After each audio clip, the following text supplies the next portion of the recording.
tudo bem? Sejam bem-vindos à nossa primeira aula de Filosofia e Psicanálise. Hoje, então, começaremos uma disciplina nova, onde nós abordaremos o contato e o diálogo que, historicamente, a filosofia fez com a psicanálise e a psicanálise fez com a filosofia. Então esse seria o momento em que nós estamos definindo qual que é o objeto de estudo da filosofia da psicanálise enquanto uma disciplina da grade desse curso. Para iniciar essa disciplina, é fundamental que a gente tenha em vista algumas questões norteadoras que irão perpassar toda a discussão dessas 4 aulas que nós teremos a partir de hoje. A primeira questão seria essa: em que consiste especificamente a filosofia da psicanálise? É uma questão interessante. Uma outra questão: que tipo de trabalho podem ser incluídos nessa categoria? E por último, que tipo de relação é incluída nessas obras entre a psicanálise e a filosofia? Então vocês vão perceber que tanto hoje na nossa primeira aula, como nas próximas aulas, tudo que tivermos discutindo aqui, fazendo referência a diversos autores que têm debruçado, pesquisado, investigado sobre o tema, eles estarão de alguma forma empenhados em responder essas 3 questões que são fundamentais. Então, repetindo, o que seria especificamente a filosofia da psicanálise, quais os trabalhos que podem ser incluídos nessa área e ainda que tipo de relação é incluída nesse diálogo, entre a psicanálise e a filosofia. Bom, a partir de agora nós vamos falar não só de abordagens muito interessantes, das primeiras abordagens que se faz tentando ver como é que se dá esse diálogo entre a filosofia e a psicanálise, mas nós vamos conhecer diversos autores, muitos deles estão ainda escrevendo sobre o tema. Quando se fala em filosofia, em geral a gente pensa nos clássicos, como Platão, Aristóteles, Sócrates, né? Ou alguns filósofos medievais, como Santo Agostinho, São Tomás, ou alguns filósofos modernos, como Descartes, Kant e vários outros.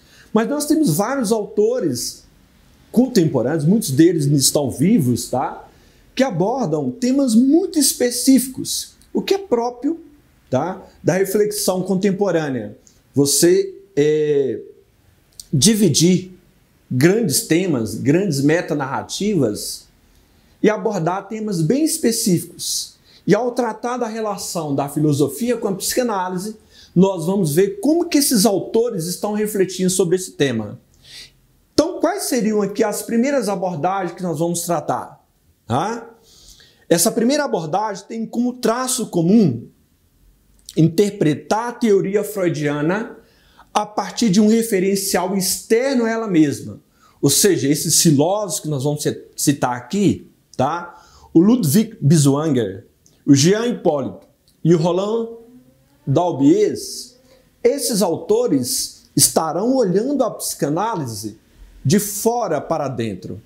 Estarão fazendo as suas reflexões, tentando compreender a psicanálise a partir de algo que não está nela mesma, mas a partir de representações teóricas feitas a partir da filosofia. O primeiro que nós vamos falar aqui é o Binswanger, que ele teria escrito, tá?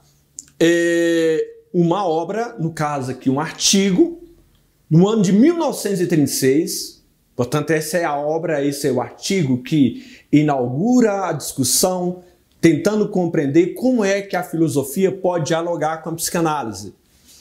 E tem como título A Concepção Freudiana do Homem à Luz da Antropologia. De cara, esse autor vai fazer uma crítica muito interessante ao Freud, e que a gente precisa compreender.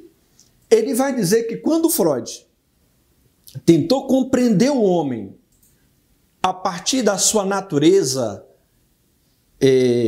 sexual, sem considerar os aspectos históricos que envolvem o contexto em que esse homem vive, o Freud teria caído numa espécie de reducionismo. Depois, ele vai dizer que a psicanálise também comete um outro erro, porque ela teria sido construída a partir do modelo das ciências naturais, como a física, a química, a biologia, se perdendo muito no aspecto biológico, natural, sem considerar as circunstâncias históricas, culturais em que esse homem viveu.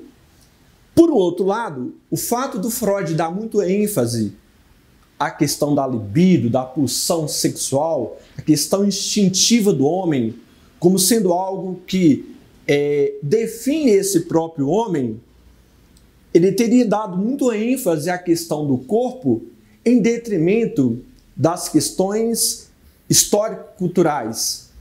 Nesse aspecto, o Binswanger também vai criticar o Freud. Mas, uma vez diagnosticado o mal, qual que é o remédio proposto por esse autor? E é aqui que vem a grande contribuição dele. Ele vai dizer que é necessário complementar a teoria freudiana do ser humano a partir de uma antropologia filosófica fundamentada numa analítica existencial de inspiração heideggeriana. Falando assim, para muitos que nunca estudaram a filosofia contemporânea, pode parecer algo completamente abstrato e de difícil compreensão. Mas o que esse autor está querendo dizer?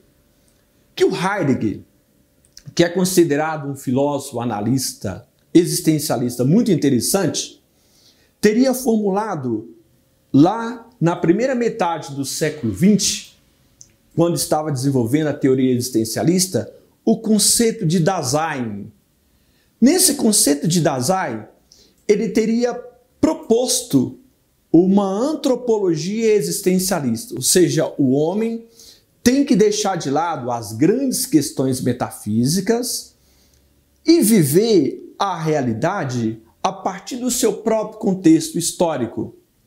Esse contexto histórico permitiria o homem se formar a partir daquilo que é considerado importante na sua cultura.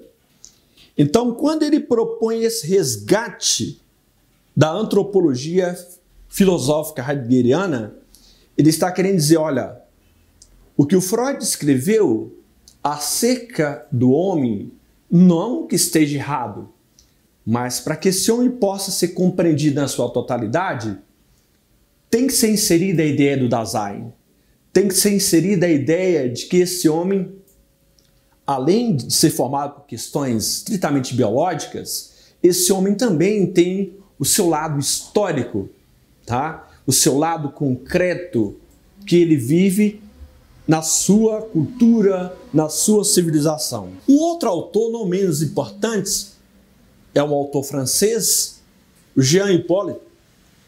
Ele escreve uma obra chamada Ensaio de Psicanálise e Filosofia. É uma obra de domínio público que vocês podem baixar para compreender o que ele está propondo. Que é muito interessante como ele tenta mostrar como se dá esse diálogo entre a filosofia e a psicanálise. De início, ele já faz algumas críticas à psicanálise freudiana. Ele vai dizer o seguinte, que em matéria de método, a psicanálise é muito fecunda.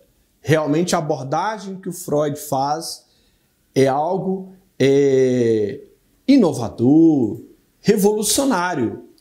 Mas a doutrina, o que ele tenta ensinar, ele entende que, tal como o Binswanger, como Freud dá muita ênfase ao lado instintivo, sexual do homem, ele entende que, como tudo isso é muito previsível, sobretudo no que diz respeito às demandas instintivas do homem, Freud teria construído uma teoria, uma doutrina esterilizante.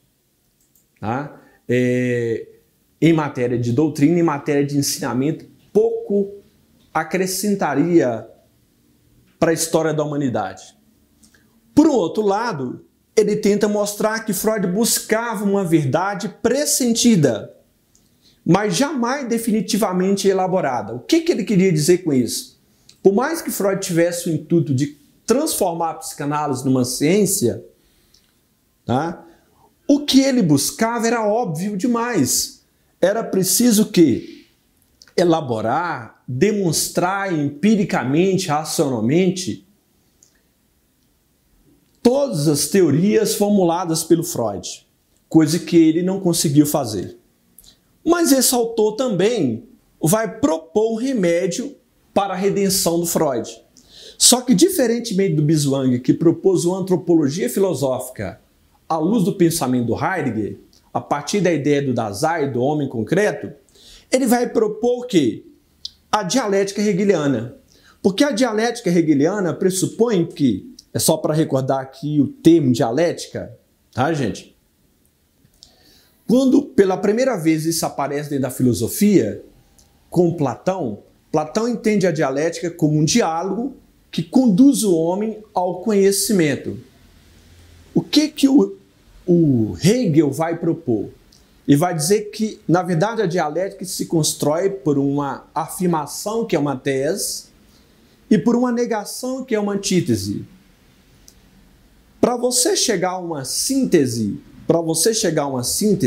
e entender o pensamento como movimento, sempre tem que haver o quê? Uma tese que afirma e uma antítese que nega. Isso tornaria o conhecimento mais dinâmico. Então, para esse autor, a única forma de recuperar Freud, fugindo de uma teoria, tá, esterilizante, de uma doutrina esterilizante, seria propor uma dialética hegeliana, porque assim você estaria compreendendo o homem a partir de um movimento permanente, ou seja, um homem que está transformando permanentemente. Bom, só que esses autores que nós abordamos aqui, por ter um olhar externo à teoria freudiana, eles acabaram cometendo muitas incoerências. O que se percebeu mais tarde era que era preciso criar uma abordagem interna do texto freudiano, porque só assim seria possível você compreender os nexos causais que teria contribuído para formar o conjunto da teoria freudiana. E aí, então, vai surgir uma série de autores que vão tentar fazer uma abordagem não mais olhando a teoria freudiana de fora para dentro, mas de dentro para fora. E eles todos vão tentar responder às seguintes questões. Existe ou não uma filosofia implícita no discurso freudiano? O Freud não era filósofo de formação acadêmica e em muitos momentos ele chegava a dizer que não gostava da filosofia. A filosofia se perdia em muitas questões metafísicas, teóricas demais, pouco práticas. Tá? Mas esses autores tentam mostrar que, por mais que o Freud não aceite, a filosofia tende a estar presente no conjunto de todo o arcabouço teórico criado por ele. E uma outra questão: se existe uma filosofia implícita no discurso freudiano, qual seria essa filosofia? Bom, é algo que esses autores vão tentar responder. O primeiro autor que eu citei aqui é um autor brasileiro, o Luiz Roberto Manzani. Tá? Ele tem vários textos, tem várias palestras dele no YouTube, inclusive no Café Filosófico, caso vocês queiram conhecer um pouco mais desse autor. No ano de 1989, ele teria publicado um livro com o título Freud, o movimento de um pensamento. E nessa obra, o que ele faz? Ele tenta compreender as articulações conceituais que comandam a estrutura da obra do Freud. Ou seja, como que cada um daqueles conceitos que estão presentes em todo o conjunto da obra freudiana se articulam para explicar toda a estrutura que compõe aquilo que o Freud entendeu como psicanálise. Ao mesmo tempo, nessa obra, o Monzani tenta mostrar o movimento do pensamento freudiano e a relação entre os diversos momentos ou fases de sua evolução. Ou seja, longe de acreditar, como os autores anteriores, que Freud teria construído uma doutrina esterilizante através da psicanálise, esses autores tentam mostrar como é que se dá as conexões entre os diversos conceitos criados pelo Freud, as evoluções de um conceito para outro e, ao mesmo tempo, as rupturas que aparecem no pensamento dele. O Monzani, então, vai mostrar quais seriam as continuidades e as rupturas das teses freudianas. E aqui aparecem algumas coisas interessantes. Primeiro, ele vai analisar o aparelho psíquico. Ele vai mostrar que Freud teria desenvolvido, primeiro, a ideia de tópica, que está associado à localização geográfica, tá? A ideia de consciente, pré-consciente e inconsciente. Como Freud foi muito criticado num primeiro momento por isso, porque na época ele não conseguia mostrar onde se localizava no cérebro o inconsciente, o pré-consciente e o consciente, o Freud então vai dar um salto qualitativo e vai criar a ideia de instâncias psíquicas, id, ego e superego. O que o Monzani tenta mostrar? Que aqui houve uma evolução, mas ao mesmo tempo houve uma continuidade, porque o Freud ele está empenhado em entender o aparelho psíquico. Tá? Depois, a primeira e a segunda teoria das pulsões. Freud, no primeiro momento, teria desenvolvido a ideia, quando ele fala de pulsão, nós estamos falando de algo que diz respeito a uma demanda interna do sujeito e que ele quer se realizar. Mas a pulsão, ela nunca se vê satisfeita, porque ela está entre o ego e o id. É aquilo que impulsiona o homem a ser o que ele é. Quando a gente fala da primeira pulsão, Freud vai dizer que ela está relacionada, aqui ele fala das pulsões do ego, que está relacionado à autopreservação, e as pulsões sexuais, que no caso aqui está relacionado com aquelas fases, né? Fase oral, anal e fálica. Mais tarde, então, Freud vai desenvolver aí a ideia de pulsão de vida e pulsão de morte, que certamente vocês já estudaram lá quando estavam estudando Freud. Então, é interessante perceber que aqui também houve uma evolução no pensamento dele. Tá? Depois, a segunda teoria da angústia. Se na primeira teoria Freud está tentando dizer que o ser humano fica angustiado porque nem tudo aquilo que ele deseja ele consegue se realizar, então ele tem que substituir esse objeto de angústia. No segundo momento, a angústia está relacionada com o medo, está relacionado com a insegurança. E por último, nós temos aqui o momento de ruptura, que é quando Freud abandona a ideia da teoria da sedução, que está relacionado com o complexo de Édipo, por exemplo, quando a criança deseja a mãe, que no caso é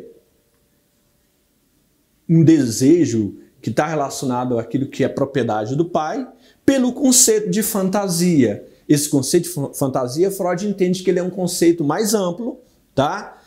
Que compreende aspectos psíquicos que vão além da sedução física. Tá? Bom, outros autores, além da questão da abordagem externa que nós já falamos, assim como da abordagem interna, Tivemos outros autores também que abordaram a questão da relação da filosofia com a psicanálise numa perspectiva epistemológica. Se eu estou falando da epistemologia, eu estou falando do conhecimento, ou seja, o conhecimento se faz por ele mesmo. Que autores trataram desse tema? O Gerard Lebrun, num artigo chamado A Ideia de uma Epistemologia, no ano de 1977, assim como Renato Mezan, que é um autor brasileiro, que escreveu um livro chamado Freud e a Trama dos Conceitos.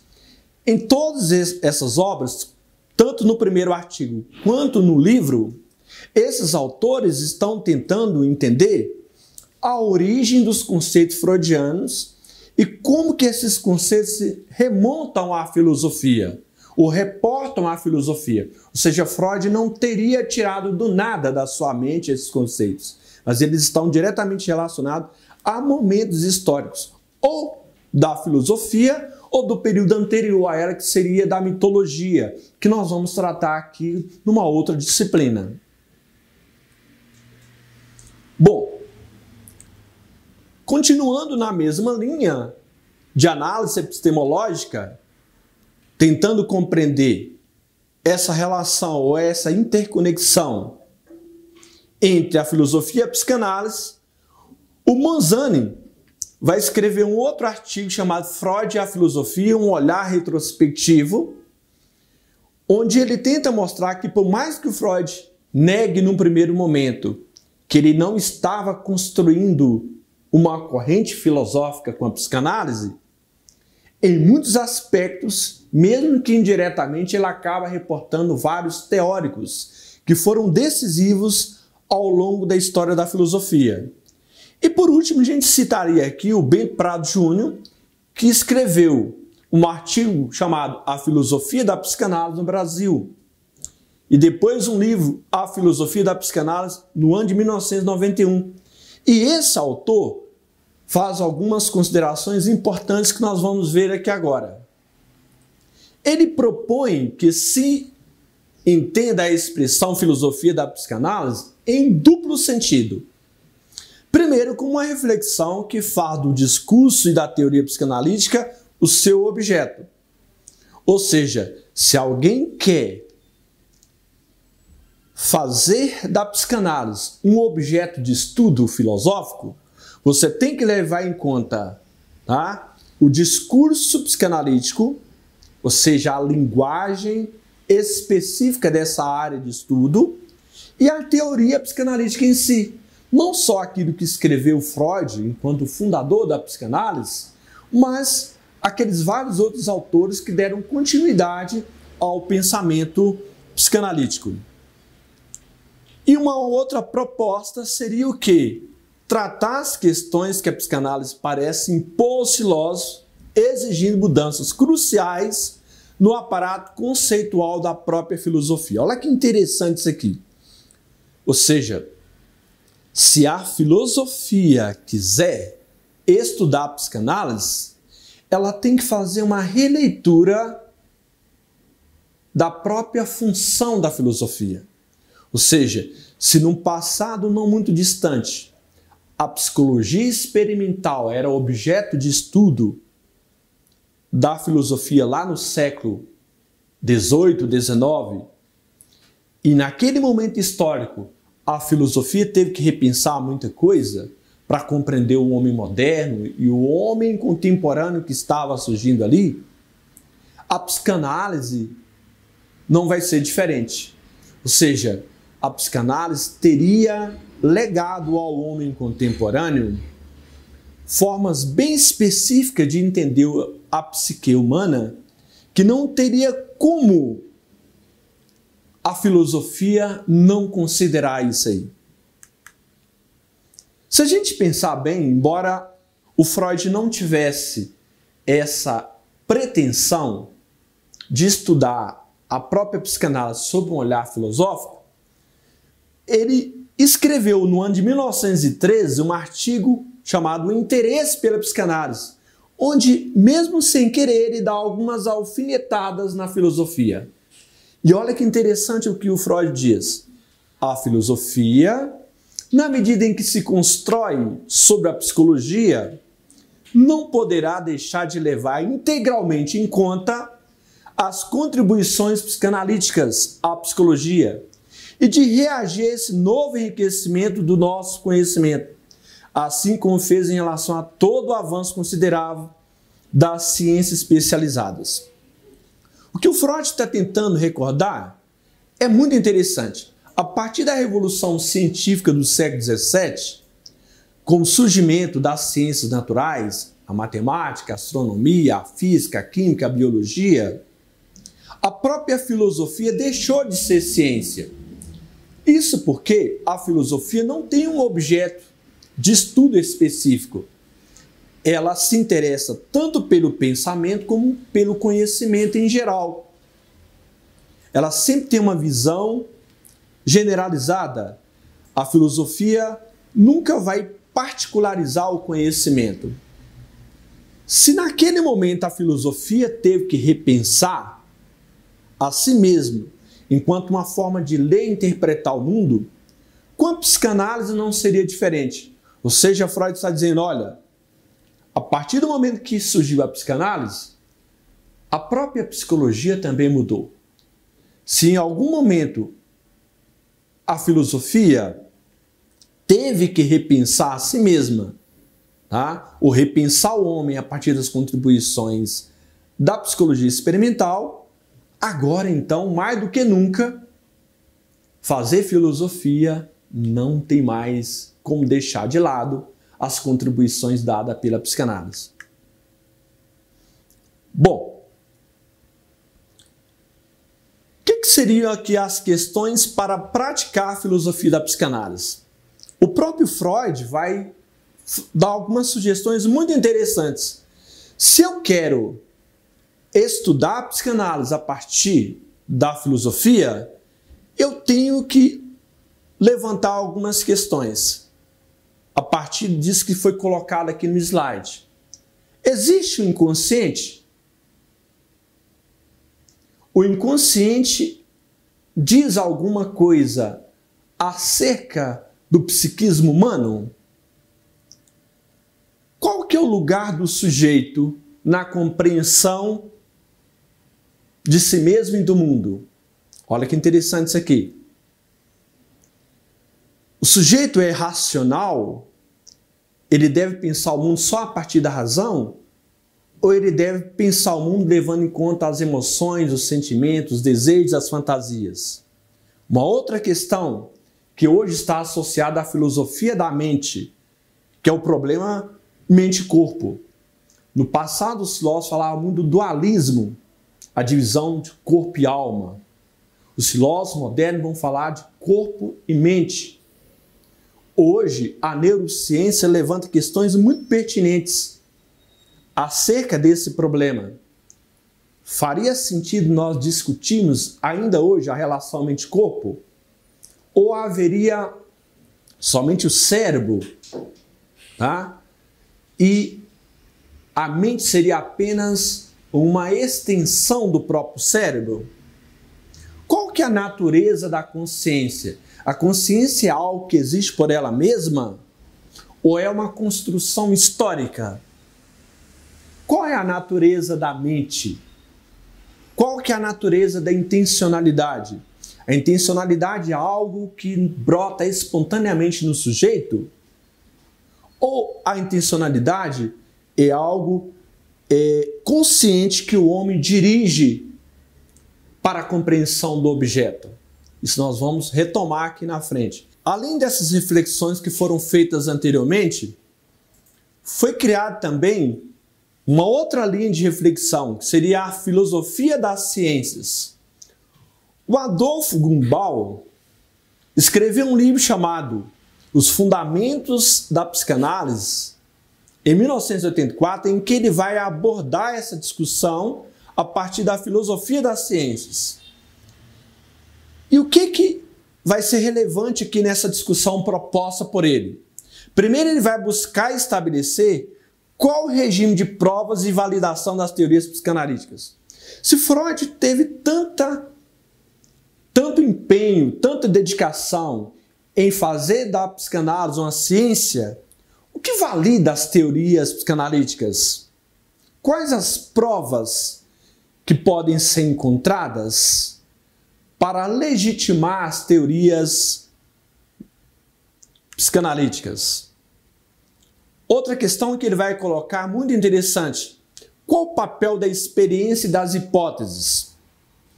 Quando se faz ciência, você levanta um problema que diz respeito a alguma questão que ainda não foi respondida, você levanta hipóteses que seriam possíveis respostas para esse problema, você tenta comprovar a veracidade dessas hipóteses para depois formular o quê? Teorias, leis científicas.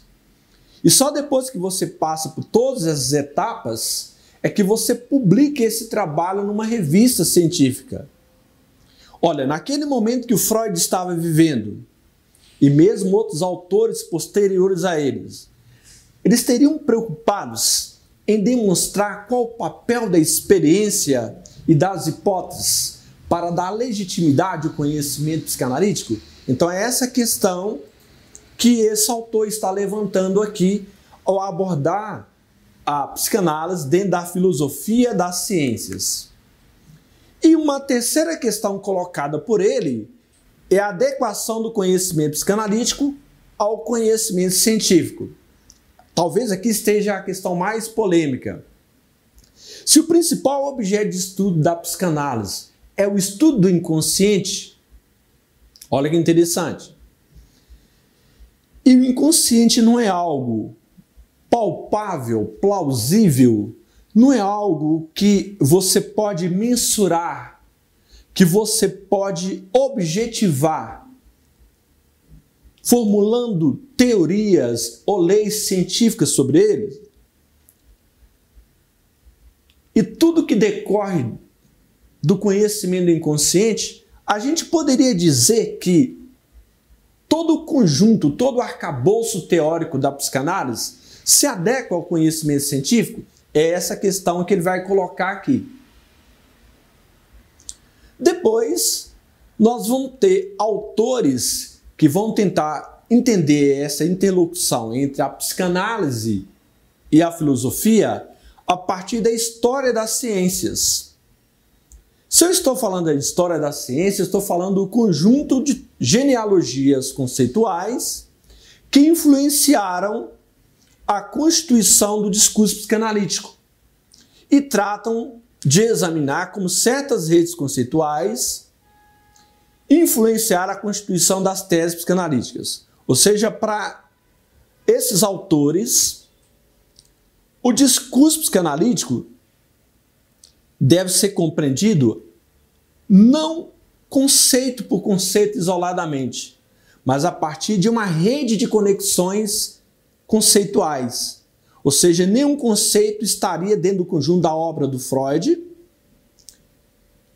podendo ser estudado isoladamente, mas deveria ser estudado a partir de uma rede de conceitos. É uma visão um pouco mais complexa, né? Exemplo de autores que trataram das genealogias conceituais. É o caso do Paul Laurent Assoun, que escreveu uma obra chamada Introdução à Epistemologia Freudiana. Todas essas obras, depois eu vou disponibilizar para vocês, que eu já consegui baixar várias delas, tá? Desses textos, desses livros, e enviar para vocês nos polos. Não precisam preocupar. E a Marie Duré, que escreveu Fundamentos Históricos da Psicanálise. Então, todos esses dois autores aqui, eles estão preocupados em mostrar as redes conceituais que explicam a genealogia da psicanálise. A partir de agora, nós vamos ver algo muito interessante. Nós vamos ver como que essa relação entre a filosofia e a psicanálise pode ser entendida como uma filiação filosófica. Na prática, o que esses autores tentam mostrar é que, na verdade, a psicanálise é filha da filosofia. Pode até parecer algo estranho no primeiro momento, porque o Freud não se identificava como filósofo e nem tinha uma formação acadêmica como filósofo, tá? Mas esses autores tentam mostrar isso.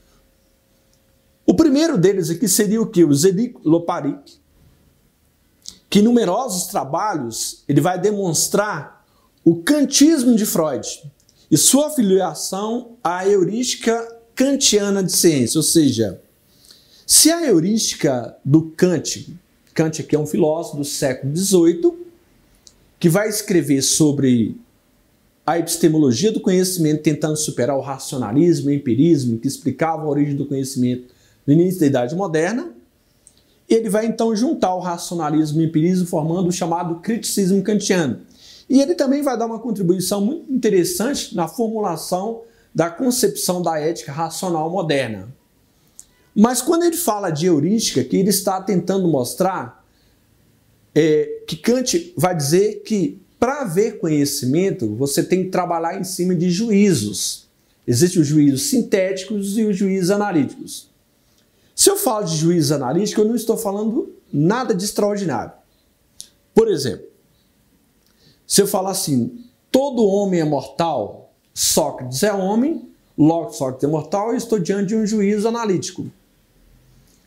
Por quê? A conclusão desse argumento já está implícito nas premissas, não tem nenhuma novidade.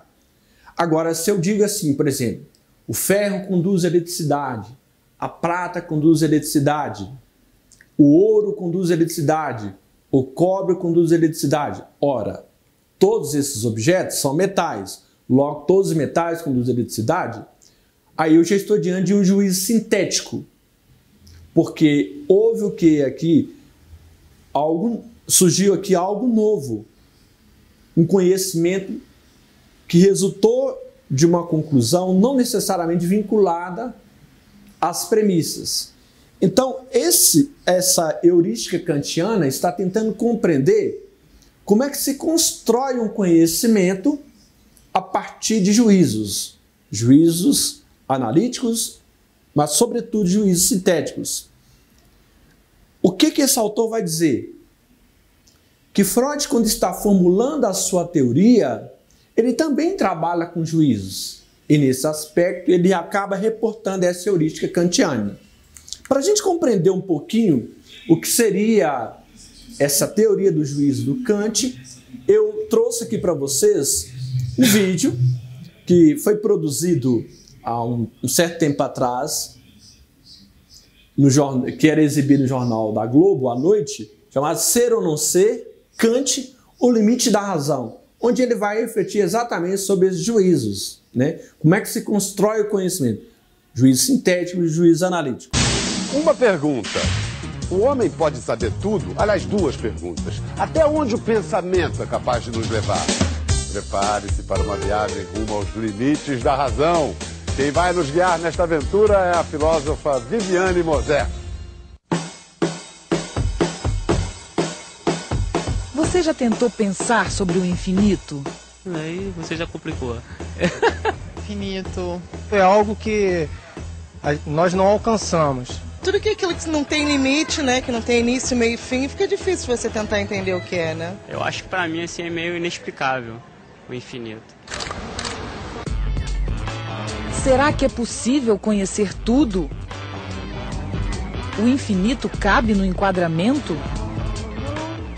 O filósofo alemão Kant, que viveu no século XVIII, tentou encontrar resposta para essas perguntas, saber qual o limite da razão.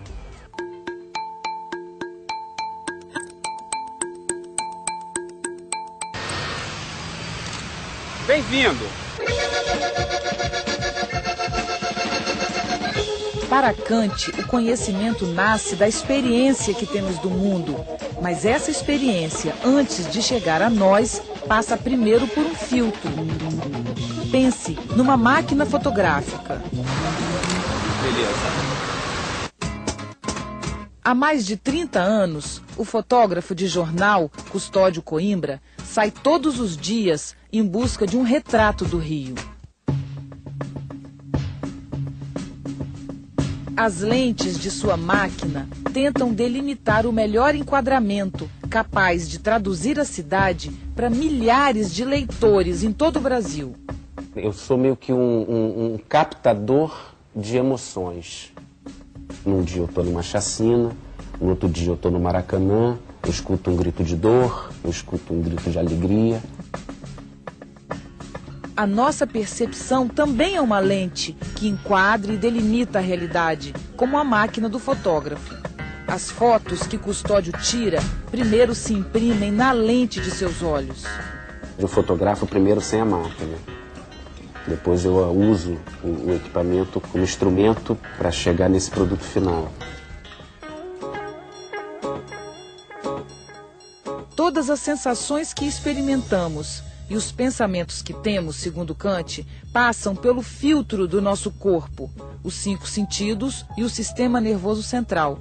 Somos um aparelho de percepções. Esse aparelho determina a forma como percebemos a realidade. Agora, pense nas lentes deste supermicroscópio. Elas nos levam a um mundo invisível a olho nu. A gente trabalha para observar detalhes da estrutura atômica de materiais. O microscópio eletrônico é capaz de ampliar a imagem de um átomo até 10 milhões de vezes.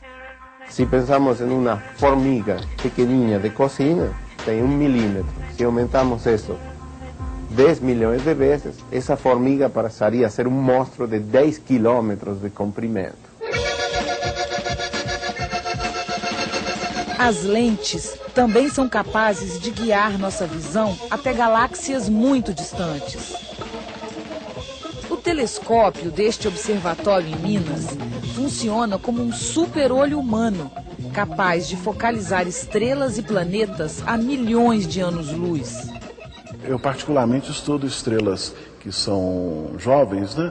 Mas que estão aqui na vizinhança solar. Estrelas recém-formadas, agora. Então, agora não, formaram há uns 10 milhões de anos, mas isso aqui é muito pouco tempo na escala astronômica. Cada lente, seja a do microscópio, do telescópio ou a do nosso olho, impõe uma perspectiva, uma visão de mundo diferente. Se tivéssemos um olho de telescópio, veríamos o céu, mas não veríamos as coisas que estão aqui perto. Se tivéssemos um olho de microscópio, veríamos as partículas e não veríamos outras coisas. Nosso olho, então, fica no meio disso. Intermediário, mais ou menos isso. Da mesma maneira, Kant acreditava que nossa razão também tem uma espécie de lente, de filtro, que dá sentido ao que percebemos. Essa lente é a noção de tempo e espaço. Ao contrário do que a gente pensa, o tempo e o espaço não existem fora de nós. Eles estão na nossa consciência. O mundo não tem ordem. A ordem que a gente percebe é produto da razão. Nossa razão produz recortes da realidade, assim como uma câmera fotográfica. Uma foto como essa, por exemplo, ela mostra um recorte da realidade. Infinitas coisas estão acontecendo ao redor dessa foto. Ela recorta, ela enquadra, fixa e, de uma certa forma, emoldura uma realidade.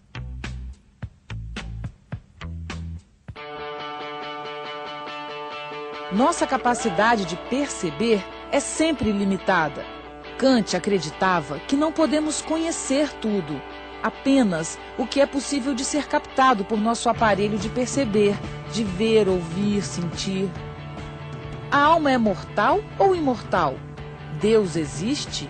O universo é finito ou infinito? Quando a gente fala de infinito mesmo, não existe uma clareza para isso. A gente fala, acho que sem pensar no significado.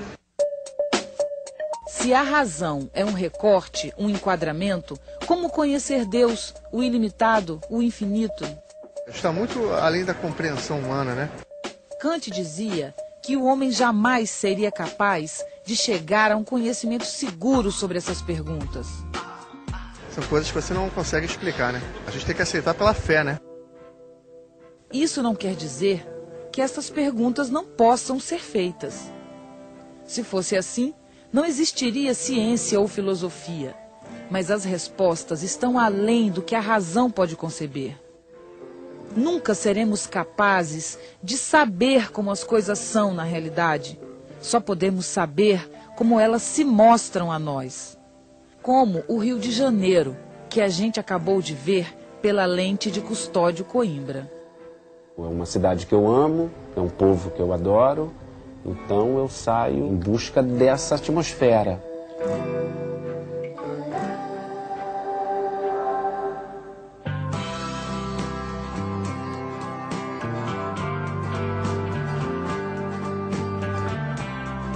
Nós vamos continuar tentando compreender um pouco mais essa filiação filosófica. E eu vou mostrar para vocês aqui um autor brasileiro, o Osmi Faria Gabi Júnior, que vai escrever um livro chamado Notas a Projeto de uma Psicologia em 2003, em que ele aponta as raízes empiristas e utilitaristas da psicanálise, mais especificamente da filosofia do Stuart Mill. Ou seja, Freud, na concepção desse autor, não teria construído a psicanálise de maneira desproposital, não. Ele não só tinha o intuito de tentar compreender todo o conjunto de linguagem que compõe o inconsciente no seu desejo de expressão, mas o Freud tinha uma intenção muito prática, segundo esse autor, tá? Muito visível, se tornar conhecido e, ao mesmo tempo, tentar mostrar a psicanálise de uma forma mais empírica, mais demonstrativa, mais utilitarista, coisas que outros autores nunca tinham tentado fazer antes, tá?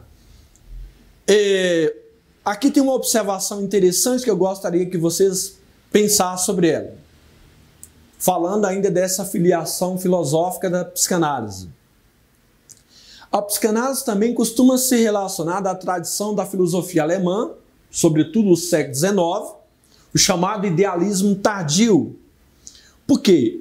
Como Freud viveu parte da sua vida no século XIX e parte de sua vida no século XX, Freud supostamente, se não conviveu diretamente, teve a oportunidade de ler vários desses autores que nós vamos citar aqui, que compõem o chamado idealismo tardio alemão. Por exemplo, o Brentano, tá? O Nietzsche, o von Hartmann e o Schopenhauer. Esses dois aqui, ó, o Nietzsche e o Schopenhauer, são autores que muita gente considera que foram fundamentais para que Freud pudesse elaborar a psicanálise. Quando a gente estiver estudando mitologia e psicanálise, vocês vão ver que o Freud, assim como Jung, eles vão reportar muito a mitologia. Mas não tem como não considerar que em muitos aspectos, tá, da teoria, tanto do Nietzsche como do Schopenhauer, o Freud teria se inspirado nelas para construir a psicanálise. Eu vou primeiro mostrar para vocês aqui um vídeo muito interessante da série Filosofia, que mostra a relação entre o Nietzsche e o Freud. Preste bem atenção para vocês compreenderem e assim vocês vão tirar as próprias conclusões de vocês.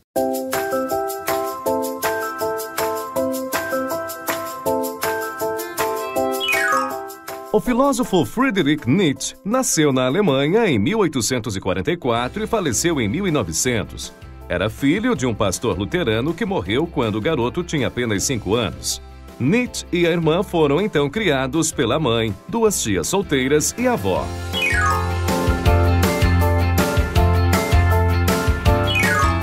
A natureza humana para Nietzsche é constituída principalmente de 2 aspectos, o apolíneo e o dionisíaco. Ele usa como referências os deuses gregos Apolo e Dionísio para construir esse entendimento.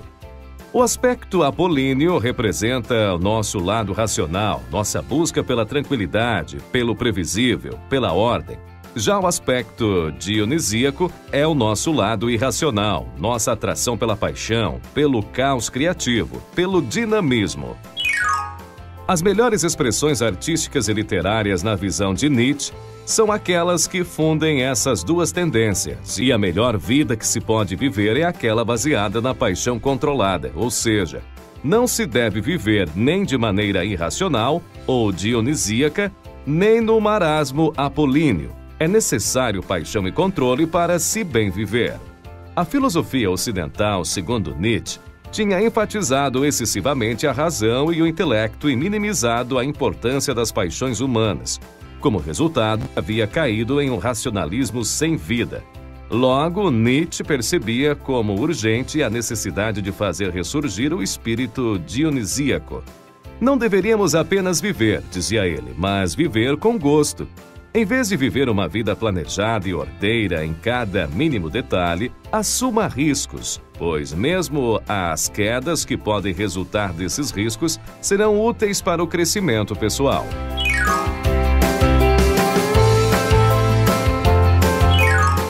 Nietzsche via a si mesmo fundamentalmente como um psicólogo e, de fato, muito do que sugeria mais à frente na psicologia de Freud já estava presente de certa forma nos escritos de Nietzsche. Tanto Freud quanto Nietzsche deixaram psicologias que objetivam ajudar as pessoas a direcionar seus poderosos impulsos irracionais para que possam viver de forma mais criativa e saudável. Como já vimos, a luta entre as tendências apolíneas e dionisíacas estão no cerne da psicologia de Nietzsche. A tendência dionisíaca, percebida como bárbara, voraz, não pode ser expressa livremente sem que isso destrua o indivíduo.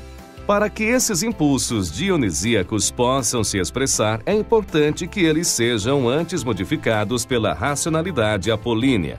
De acordo com Nietzsche, esse abrandamento do primitivo se manifesta na criação da arte e em outras conquistas culturais, bem como no conteúdo dos sonhos. Segundo Nietzsche, os sonhos são um exemplo do caos dionisíaco modificado pela racionalidade apolínea. Sem essa influência racional, o aspecto dionisíaco da personalidade permaneceria caótico, sem forma.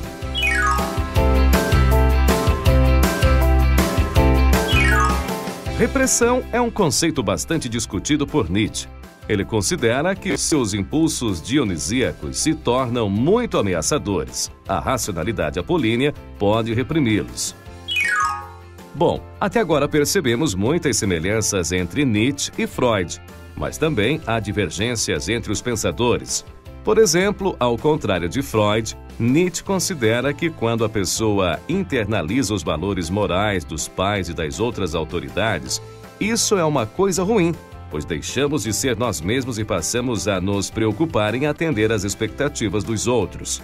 Já Freud considera que essa internalização de valores é fundamental para que nós possamos nos proteger dos nossos desejos desenfreados. A racionalidade, por si só, não dá conta de nos oferecer esse controle. Outro ponto de desencontro entre os pensadores refere-se ao determinismo. Freud aceita o determinismo, Nietzsche o recusa, ou seja, ele recusa a compreensão de que as experiências que vivenciamos moldam inexoravelmente a nossa personalidade. Nesse sentido, Nietzsche antecipa muito da psicologia existencial moderna. Para ele, cada um de nós é responsável pela própria existência. Somos responsáveis pelo nosso caráter da mesma forma que um artista é responsável por sua criação. Ele compara a personalidade à obra de um artista e cada um de nós é responsável por moldar a sua própria. Nietzsche entende que devemos pegar os materiais que estão disponíveis para nós, ou seja, as experiências e oportunidades oferecidas pela vida, e misturar esses ingredientes formando uma personalidade única e autêntica. Se nos afastamos de nossa própria criação, de nossa própria autoria e vivemos em conformidade com aquilo que esperam e que exigem de nós, viramos escravos. Para Nietzsche, a diferença entre liberdade e escravidão está na escolha e na decisão de pagar o preço por essa escolha. A liberdade, segundo ele, não é um presente, mas uma conquista, e cada um é responsável por construir o seu próprio caminho. Dê uma olhada. And so onwards, along a path of wisdom, with a hearty tread, a hearty confidence. However you may be your own source of experience. Throw off your discontent about your nature. Forgive yourself, your own self. You have it in your power to merge everything you have lived through. False starts, errors, delusions, passions, your loves and your hopes into your goal with nothing left over. He had freed himself from the fetters of ancient traditions and of opinions which were not his. And free spirit to him means to be willing and to be able and to dare to have a fresh look out, to question one's own opinions all the time, and to be open-minded enough to find one's own way. Outro autor que eu falei para vocês aqui, tá? É o Schopenhauer. Esse autor, que é considerado para muita gente o pai do pessimismo, tá? Da filosofia pessimista, ele é um autor muito interessante em que ele vai escrever um livro sobre a questão da vontade, em que ele vai mostrar pela primeira vez como que a filosofia ela está relacionado com o pensamento, e esse pensamento surge de uma vontade que é espontânea, que eu gostaria que vocês entendessem, porque o Freud ele vai também beber nas águas do pensamento do Schopenhauer. O homem sozinho pode fazer pouco, e só em comunhão com os outros ele é capaz de fazer muito. Arthur Schopenhauer influenciou personalidades como Nietzsche, Freud, Richard Wagner, Thomas Mann e muitos outros pensadores de todas as áreas do conhecimento. Meu nome é Alisson e neste episódio do Superleituras vamos falar da biografia desse importante filósofo. Em 22 de fevereiro de 1788, na Polônia, nasceu Arthur Schopenhauer.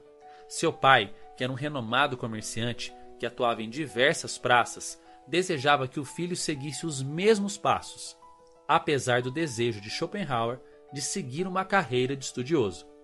Mas esse desejo do pai deu-lhe a oportunidade de viajar muito durante sua juventude. Seus pais o levaram em uma turnê pela Europa. Essa experiência, além de dar-lhe a possibilidade de conhecer culturas e costumes diversos, também possibilitou a ele conhecer a vida sofrida de muitas pessoas devido à pobreza e às profundas diferenças sociais. Tal experiência, sem dúvida, influenciou o seu pessimismo, termo pelo qual ficou conhecido muito de sua filosofia. Como ele mesmo afirmou, a vida é um negócio desagradável. Resolvi gastar a minha refletindo sobre isso. Cerca de 2 anos após o falecimento de seu pai, não se sabe ao certo se por suicídio, ele pôde ingressar no ginásio, livre da obrigação de ser comerciante. Esse tempo na escola acendeu ainda mais o desejo pelos estudos. Ele se dedicou com afinco e passou a dominar, além do francês, que adquiriu nos 2 anos em que viveu na França, também o latim e o grego. Nesta época, sua mãe e sua irmã viviam em Weimar. Sua mãe passou a fazer parte do círculo social e intelectual da cidade, com grande destaque, fazendo amizade com ninguém menos do que o pensador alemão Goethe. Graças a esse verdadeiro network de sua mãe, Schopenhauer teve acesso a muitos eruditos contemporâneos. Tanto que, além de bons debates e conversas, acabou colaborando com o próprio Goethe numa teoria das cores. Anos depois, ele iria usar essa teoria como ponto de partida para uma teoria superior. O relacionamento entre eles ficou tenso depois que Goethe tomou conhecimento da publicação. Também nesse período, conheceu o orientalista Friedrich Mayer, que o introduziu no pensamento oriental, que tem uma influência muito grande em toda a sua obra. Em 1809, matriculou-se na Faculdade de Medicina, mas 2 semestres depois passou a dedicar-se ao estudo de filosofia, dando atenção especial ao pensamento e obra de Platão e Kant. Não por menos, esses 2 filósofos exercem forte impacto no pensamento de Schopenhauer. Em 1811, Schopenhauer passou um tempo na Universidade de Berlim. Foi um período conturbado com a chegada da armada de Napoleão à cidade, em 1813.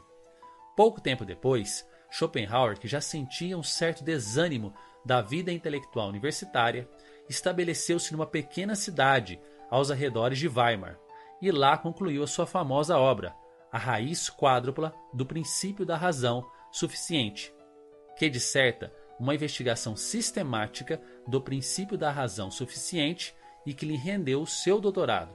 Um ano depois, foi para Dresden. Lá, ele dedicou-se ao seu ambicioso sistema filosófico, que combinava o idealismo transcendental de Kant com a sua percepção original de que a vontade é a coisa em si. Ele publicou seu principal trabalho, que expunha esse sistema, O Mundo como Vontade e Representação, em dezembro de 1818. Mas o livro não impactou e nem repercutiu como ele gostaria no público. Ao conquistar permissão para lecionar na Universidade de Berlim em 1820, Schopenhauer tomou uma decisão extravagante e imprudente. Ele simplesmente agendou suas palestras para o mesmo horário das palestras de Hegel, que era o professor mais renomado da universidade. Não foi uma boa ideia rivalizar com Hegel, que teve suas aulas cheias de ouvintes. As de Schopenhauer, por sua vez, tinham poucos alunos. Ele ainda configurou no corpo docente da universidade por muito tempo, mas sem muita repercussão. Os próximos anos foram de sofrimento, seja por causa de doenças, contrariedades e a falta de reconhecimento de sua filosofia. Caro espectador de Superleituras, faça uma pausa aqui. Prestem bem atenção nisso. Como o sofrimento faz parte da nossa vida. Como não ter reconhecimento, começar projetos que por vezes não dão certo, doenças e tantas outras coisas. Por isso, não desanime, mas seja resiliente. Seja qual for o sofrimento, ele vai passar. Voltamos a Schopenhauer. Com medo de uma epidemia de cólera, em 1831, ele foi para Frankfurt, onde viveu até o fim de sua vida. Diferente da década passada, agora ele voltou à produção intelectual. É dessa nova fase obras como Sobre a Vontade da Natureza, de 1836, Sobre a Liberdade da Vontade Humana, 1839, Problemas Fundamentais da Moralidade, 1841. Ainda em 1843, publicou uma nova edição de sua obra principal, O Mundo como Vontade e Representação. O estudioso inglês John Oxenford publicou uma resenha sobre a obra de Schopenhauer, A Parerga e Paralipomena, de 1851.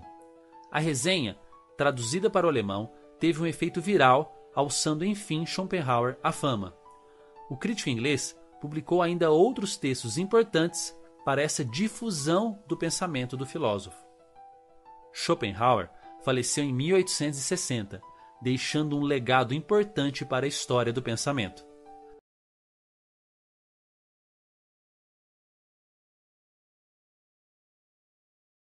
A filosofia moderna, sobretudo a filosofia do século XVII e XVIII, também teria contribuído muito para a psicanálise, sobretudo nas suas vertentes britânicas e francesas.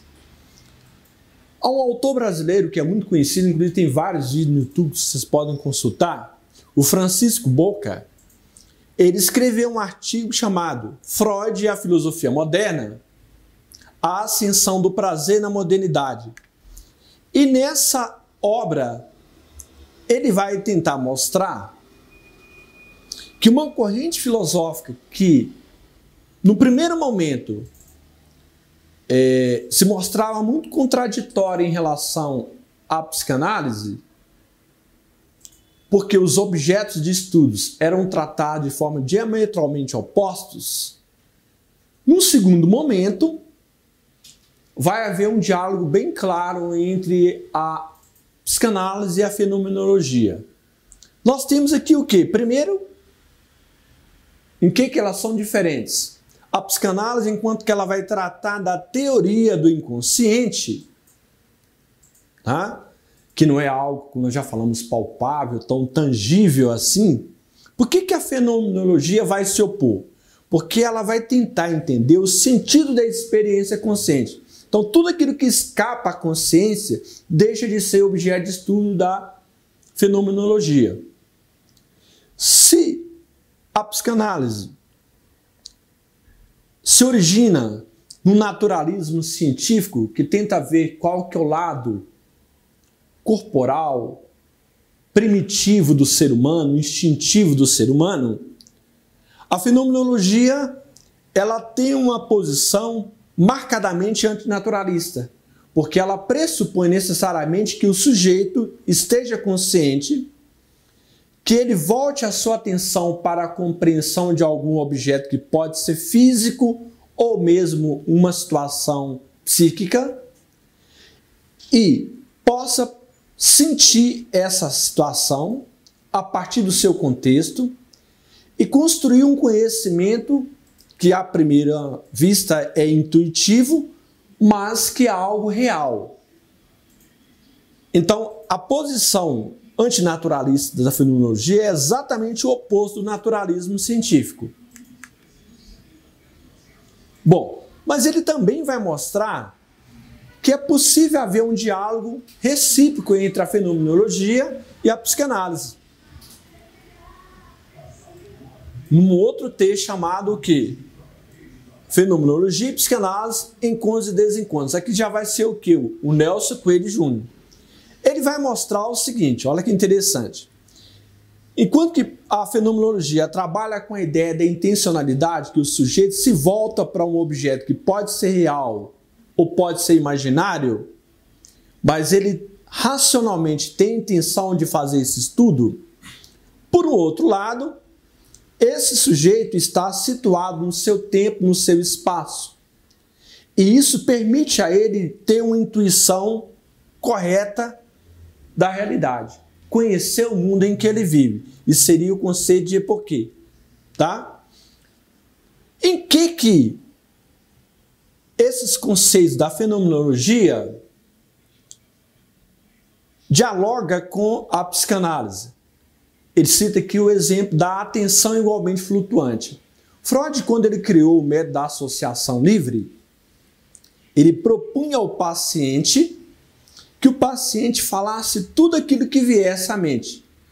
Tudo que viesse à mente dele era considerado o quê? Importante.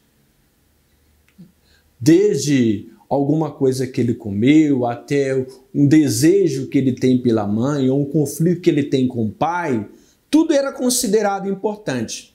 Assim o inconsciente estaria se expressando. A ideia de atenção igualmente flutuante, em relação ao analista, ela é interessante porque ela permite um diálogo entre o inconsciente do analista e o inconsciente do paciente. Porque ao mesmo tempo que, pela associação livre, o paciente está falando tudo aquilo que lhe vem à mente, por outro lado, com a atenção igualmente flutuante, o analista se volta para o paciente, tentando não se prender necessariamente ao discurso, mas tentando observar tudo aquilo que é expressado pelo paciente. Então, nesse aspecto, o conceito de intencionalidade ele se equipara ao conceito de atenção igualmente flutuante. Porque quando você quer conhecer um objeto e se volta intencionalmente para compreendê-lo, tanto sendo ele físico ou imaginário, e ao mesmo tempo você pode conhecer esse objeto porque você teve a intuição dada pelo espaço e pelo tempo, a mesma coisa acontece no set analítico. Porque no set analítico, você não vai se prender apenas a alguns aspectos que você considera relevante no discurso, que aparece na associação livre, mas você vai dar importância a todos os aspectos, a todos os detalhes que aparecem no discurso do paciente. Outros autores pós-freudianos também mostraram um grande interesse pela filosofia. É o caso, por exemplo, de Jacques Lacan. Ele teria reportado ao Platão, ao Sócrates, ao Aristóteles, ao Kierkegaard, ao Merleau-Ponty, ao Heidegger, o Hegel, o Plotino.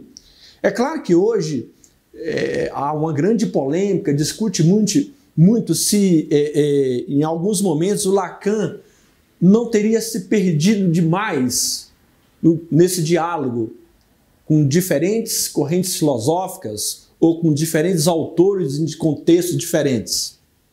Mas não tem como negar que para você compreender a psicanálise lacaniana, que é uma releitura da psicanálise freudiana, a gente precisa em muitos momentos reportar a filosofia, sobretudo a filosofia analítica, a filosofia da linguagem. Então, mais uma vez, a gente percebe que mesmo os psicanalistas pós-freudianos deram muita ênfase à filosofia.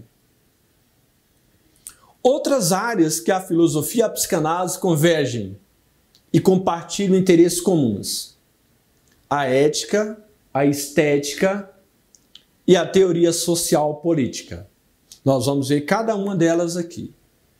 No que diz respeito à ética, além da prática psicanalítica que aparece no set analítico e que o analista deve levar em conta no que diz respeito a esse diálogo que envolve, a essa parceria que envolve ele e o analista, e o analisando,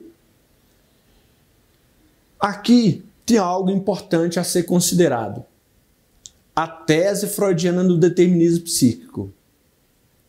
Olha, se Freud considera que cada sujeito ele é determinado psiquicamente por algo que não necessariamente está sob o seu controle, sob o seu domínio, como que a questão da ética se coloca nesse momento? Exatamente pela compreensão da liberdade, que envolve essa parceria entre analista e paciente. Por isso que tem que ter muita confiabilidade e, ao mesmo tempo, muita responsabilidade para você manter sob sigilo ou sob segredo terapêutico tudo aquilo que é exposto pelo paciente, a questão da responsabilidade e o sentido da ação. Ou seja, para além da prática psicanalítica, a questão da ética se coloca também na compreensão do determinismo psíquico que aparece na análise. O autor Daniel Omar Pérez escreveu um artigo chamado A Psicanálise como Experiência Ética e o Problema da Cientificidade, em que ele mostra algo interessantíssimo a respeito do Lacan.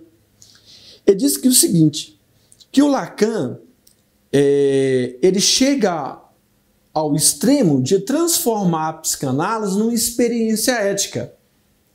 Porque se o sujeito, na análise, o tempo inteiro ele está mostrando quais os seus desejos e como que esses desejos foram satisfeitos ou deixaram de ser satisfeitos, e isso aparece de maneira clara na clínica psicanalítica, no fundo, o que é a psicanálise? Ou o que é uma análise? É uma experiência ética, que diz respeito ao compromisso que o analista tem em ouvir atentamente aquilo que é exposto pelo paciente e tentar encontrar uma forma de aliviar o sofrimento desse paciente. E no que diz respeito à estética, teria o Freud criado uma estética psicanalítica? Bom, tem aqui algumas questões para a gente pensar. Uma primeira interpretação seria da análise propriamente estética de uma obra de arte. Muitos autores acreditam que Freud não teria escrito nenhuma obra em que ele tenta entender propriamente a estética de uma obra de arte. Pelo contrário, a maioria dos intérpretes da psicanálise compreende que Freud, ao se reportar à obra de arte, ele estava tentando compreender as motivações inconscientes do artista. Mas ele não estava preocupado em fazer um tratado ou escrever uma obra para interpretar as obras de arte a partir do contexto ou a partir das necessidades da época, não. Como também muita gente acredita que o Freud, a exemplo do Merleau-Ponty, de outros autores da filosofia, também não teria construído uma psicologia da recepção e da criação artística. A arte aparece em todo o conjunto da sua obra apenas como motivações inconscientes do artista. Um outro autor que trabalha no artigo a questão da relação da estética e da psicanálise é o Gilson Iannini. E aqui ele vai propor algo muito interessante. Ele vai dizer que a arte contemporânea, por ela dar muita ênfase à questão do vazio, ao conceito de vazio, isso iria de encontro com aquilo que acontece com o paciente quando ele chega no set analítico. Ele está vivendo uma angústia. Essa angústia está associada às demandas internas do seu inconsciente, algo que ele não consegue responder, mas que ele sente que o atormenta. Então, nesse aspecto, a psicanálise dialoga com a estética, sobretudo com a estética contemporânea, que vai abordar a questão do conceito de vazio. O Ricardo Goldenberg, ele já vai fazer uma análise envolvendo o diálogo entre a política e a psicanálise. Esse livro também está disponível, faz parte da coleção dos primeiros passos da psicanálise. É domínio público, vocês podem ler. Ele vai discutir nessa obra o individual e o coletivo. Aqui eu errei, tá, gente? O individual e o coletivo. O que ele vai mostrar aqui? Que o individual diz respeito àquilo que eu, enquanto sujeito, desejo em relação a mim mesmo, em relação aos outros. E o coletivo diz respeito àquilo que é consensualmente aceito pela sociedade. Ele vai mostrar que existe um conflito permanente, um conflito que jamais será superado entre as demandas internas psíquicas do indivíduo e aquilo que a sociedade, a cultura propõe como sendo fundamental para ser compartilhado em termos políticos pela sociedade. Ele vai discutir também a questão do determinismo ou livre-arbítrio. É algo interessante também. O determinismo está sempre relacionado à psique do indivíduo. Já o livre-arbítrio está relacionado com os limites da liberdade. Se inicialmente a gente pode entender que livre-arbítrio é você fazer o que quer, como quer e quando quer, pensado em termos sociais, o livre-arbítrio sempre demanda alguns limites.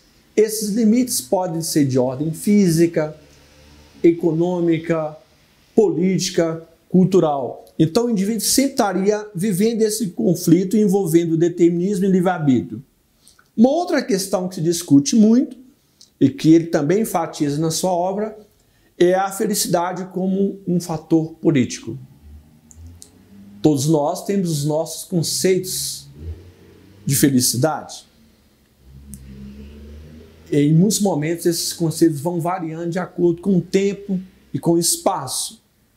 Se a gente pergunta a uma criança o que a faz feliz na infância e a reencontra num outro momento da sua vida, na adolescência ou na vida adulta, ela vai responder completamente diferente. Essa interlocução entre a filosofia e a psicanálise, ela se apresenta de forma extremamente variada e multifacetada. Existem várias interpretações que nós trabalhamos aqui na primeira aula e que vamos continuar trabalhando na segunda aula, terceira e quarta. Exatamente porque é uma área de pesquisa nova. Nós vimos que existe uma relação que pode ser pensada de maneira mais direta e, nesse momento, a gente busca extrair as implicações do pensamento psicanalítico para a filosofia e podemos também estabelecer qual a influência das correntes filosóficas para a compreensão da psicanálise. No outro momento, nós temos uma relação mais indireta, porque aqui é o momento que você vai utilizar o método filosófico de análise estrutural do texto para tentar elucidar o sentido dos conceitos e suas articulações no interior da obra psicanalítica. Ou seja, nesse momento aqui, numa relação mais indireta, a gente vai fazer uso de todo o método de análise estrutural filosófica para tentar mostrar como que os conceitos psicanalíticos se articulam e se explicam por eles mesmos, ok? Então essa foi a nossa primeira aula de filosofia e psicanálise e na próxima semana nós daremos continuidade, ok? Muito obrigado e até lá!